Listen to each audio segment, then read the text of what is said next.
हम हनुमान जी का आरती गाते हैं, आरती को भी हम लोग सुने और आरती का भी बहुत महत्व है। आरती की जय हनुमान लला की, दुष्ट दलन रघुनाथ कला की, जाके बल से गिरभर कापे, रोग दोष निकट जाके।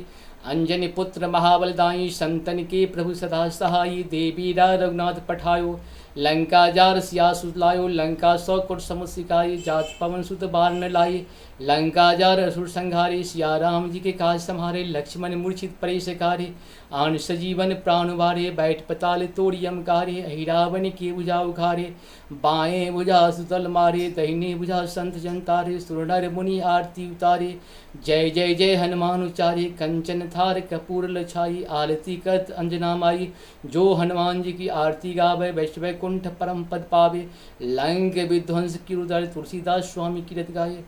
आरती की जय हनुमान लाल की, दुष्ट दलन रघुनाथ करे, जाके बल से गिरवर कापे, रोग दोष जाके निकट न झाके। इस प्रकार से जो है सो हनुमान जी का आरती पूर्ण हुआ।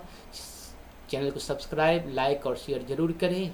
हिंदू राष्ट्र के लिए, सत्य सनातन समाज के लिए, अपने लिए, अपने बच्चों के लिए और सत्य सनातन के पृथ्वी पे जितने भी लोग हैं सबके कल्याण के लिए सारी चीज़ है। हम लोग कहीं न कहीं स्वयं भी कल्याण करें, अपने सामाजिक राष्ट्रीय स्तर का कल्याण करते रहें। जय हिंदू राष्ट्र।